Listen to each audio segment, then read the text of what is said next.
പിയാനി ക്രിയേഷൻസിലേക്ക് എൻ്റെ എല്ലാ കൂട്ടുകാർക്കും സ്വാഗതം. അപ്പോൾ നിങ്ങളിപ്പോൾ കണ്ടുകൊണ്ടിരിക്കുന്നതില്ലേ, എൻ്റെ വീട്ടിലെ ചെറിയൊരു പച്ചമുളകിൻ്റെ തൈയാണ് കേട്ടോ. പക്ഷേ നിങ്ങളിതിൽ നോക്കിയേ എന്തോരം പച്ചമുളക് ഉണ്ടായിക്കൊണ്ടിരിക്കുന്നതെന്ന്. ഇത്ര കുഞ്ഞു തയ്യാ, ഇതിൻ്റെ ഹൈറ്റ് നോക്കിയേ, വളരെ ഒരു ചെറിയ തയ്യാ.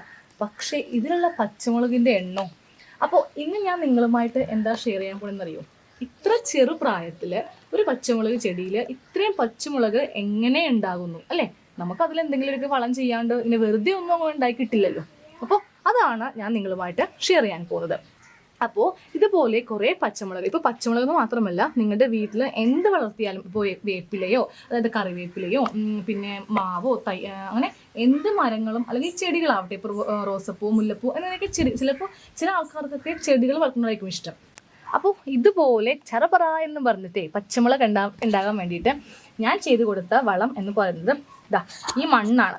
കണ്ടില്ലേ, നിങ്ങൾക്ക് കാണാൻ പറ്റുമല്ലോ, റെഡ് നിറത്തിലുള്ള മണ്ണ്, അതായത് കൽപ്പൊടി എന്നാണ് നമ്മളിതിനെ പറയാം. അപ്പോൾ നിങ്ങൾ ഇതുപോലെ കൽപ്പൊടി കുറച്ച് വാങ്ങിച്ചിട്ടേ, ഒന്നെങ്കിൽ നിങ്ങൾ രണ്ട് ഇതായിട്ട് നമുക്ക് ഇടാം. ഒന്നെങ്കിൽ ഒരു കപ്പിൽ കുറച്ച് വെള്ളം കുറച്ച് കൽപ്പൊടിയും കൂടി ഇങ്ങനെ ഒന്ന് മിക്സ് ചെയ്തിട്ട് നമുക്ക് ഈ കടഭാഗത്ത്, അതായത് ഈ വേരിൻ്റെ ഭാഗത്ത് ഒഴിച്ചു കൊടുക്കാം. ഇല്ലെങ്കിൽ നമുക്ക് മണ്ണായിട്ടും ഇതിൽ അപ്ലൈ ചെയ്യാം. നമ്മുടെ കൈ കൊണ്ടേ ഇതുപോലെ ഇതിനിങ്ങനെ ഒരു കുഴി പോലെ, ചെറുതായിട്ട് ഒരു കുഴി പോലെ ഉണ്ടാക്കിയെടുക്കാം. എന്നിട്ട് അതിലേക്ക് ആ മണ്ണ് ഇട്ട് കൊടുക്കുക.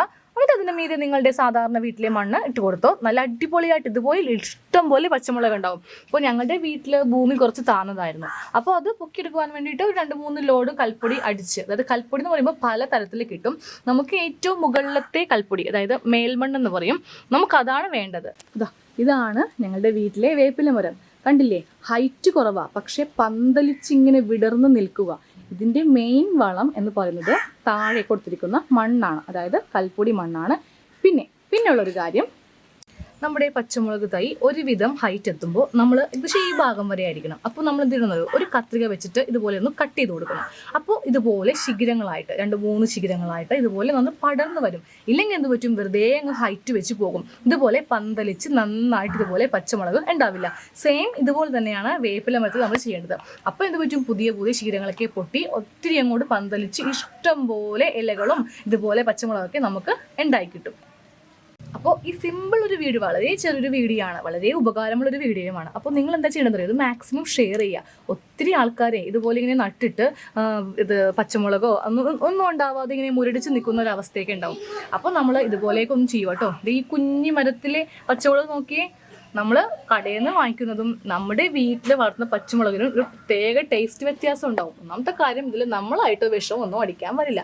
പക്ഷേ പുറത്തുനിന്ന് വാങ്ങിക്കുന്ന, തമിഴ്നാട്ടിൽ നിന്നൊക്കെ വരുന്ന പച്ചമുളകിൽ അടിക്കുന്ന വിഷങ്ങളും, അപ്പോൾ നമ്മളത് എത്രയൊക്കെ കഴുകിയാലും അതിൻ്റെ പുറത്ത് ആ കോട്ടിങ് പോവില്ലല്ലോ. ഇത് കണ്ടില്ലേ, നല്ല അടിപൊളി നല്ല ടേസ്റ്റ് ആയിരിക്കും. ഞാനിടയ്ക്ക് കറക്കി എടുക്കാറുണ്ട്, ചെറുതിൽ നിന്നാണെങ്കിലും. ഇപ്പോൾ എനിക്ക് ഇത്ര തന്നെ മതിയാവും, 2-3 ദിവസത്തേക്കുള്ള കറിയായി. ഇതിന് എരിവും കൂടുതലായിരിക്കും. നമ്മൾ പുറത്തുനിന്ന് വാങ്ങിക്കുന്ന പച്ചമുളകിനെ അപേക്ഷിച്ച് ഇതിന് നല്ല എരിവായിരിക്കും. മറ്റേതിന് 2 ഇടേണ്ട സ്ഥാനത്ത് ഇതിൽ ഒറ്റൊരു മുളക് ഇട്ടാൽ മതി. അത്ര എഫക്റ്റീവ് ആയിരിക്കും നമുക്ക് നമ്മൾ വളർത്തുന്ന, വീട്ടിൽ വളർത്തുന്ന നാടൻ പച്ചമുളകിന്. അപ്പോൾ വീഡിയോ ഇഷ്ടമായിട്ടുണ്ടെങ്കിൽ നിങ്ങൾ സബ്സ്ക്രൈബ് ചെയ്യാതെ വേണമെങ്കിൽ സബ്സ്ക്രൈബ് ചെയ്ത് ബെല്ലൈക്കൺ ഒന്ന് ക്ലിക്ക് ചെയ്യണം കേട്ടോ. താങ്ക്